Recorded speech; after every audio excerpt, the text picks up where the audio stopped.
Ay Jiwo, ça va? Ida jam. Nebi ko arɗa ko nakiri. Maɓɓe no hiwroma lando si tan a ala e ma Hari hiɗe e jam jantum kono ɓe nawna fus on tigi wayri to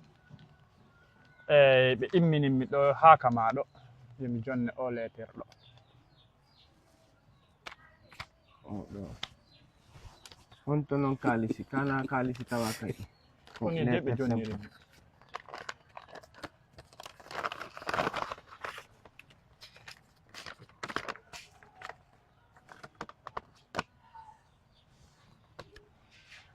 haray assalamu aleykum wa rahmatullahi wa barakatuhu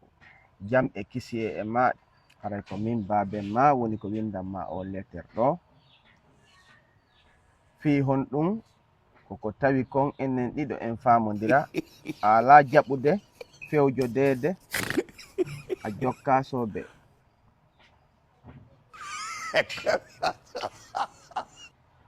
min noddima a jaɓali arde min neli ya aru a arali min falliri reweteɗen fo min dari min tawi ala jaɓude famodirede kono ɓay alaka min hawke ko a geɗaljo amen ko a ɓiɗɗo an ko antumi mari ɓiɗɗo gorko mi tawi o jiwo denɗirawo ma mo yiwɗa ɗon ko Fatumata Binta wiyete mi tawi yomi jombane o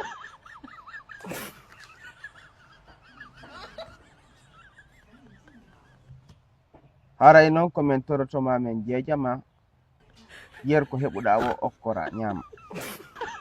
dankoɗa si nawni ñawda hara a piyali a wikkaki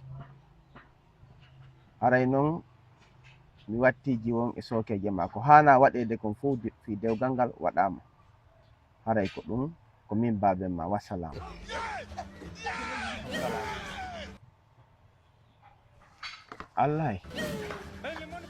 Allah heka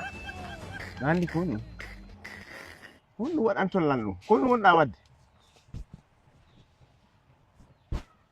min waɗi ɗum ɗon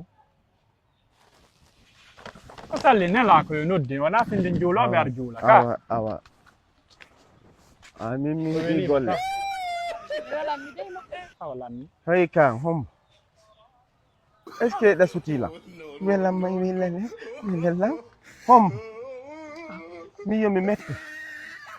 Allah giɗo jomallah ɗo taw ko honɗum min bonnumi ɓe hara ko honɗum waɗumi sambur an gon ɗo ko min jeune ɓe tatone sambur goto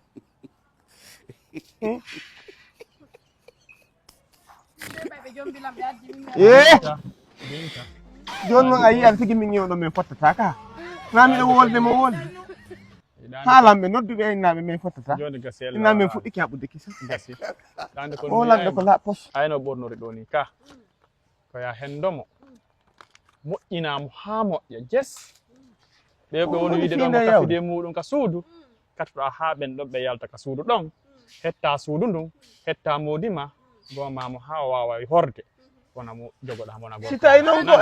eɗo lan woɓɓe wata waddage ɓe kadi si tawi noon ko min bakki komin gari bakkiɓe ɓeccanama ɓayanga faala ɓera ɗo lan ɗo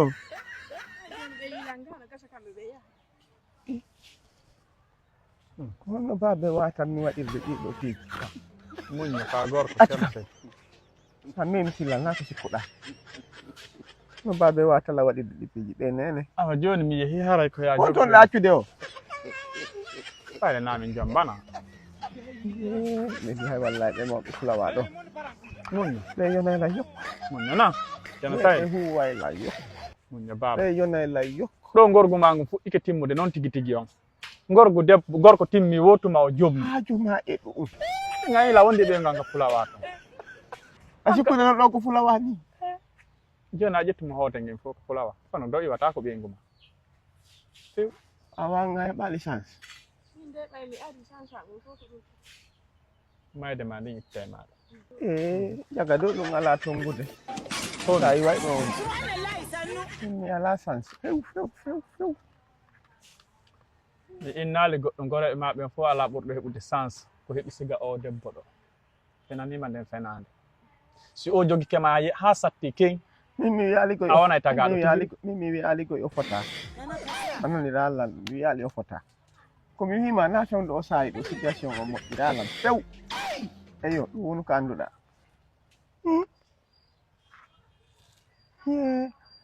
ha baba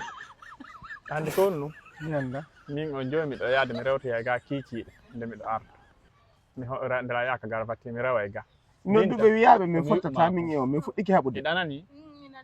yiyaɗi fof muññoɗaɗi fof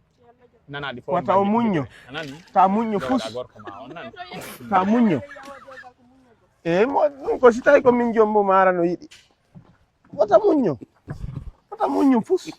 siɗa faala mi muññoto ye mi tawri maw jonno gonto chambre men iti kama na min tonni o chambre ka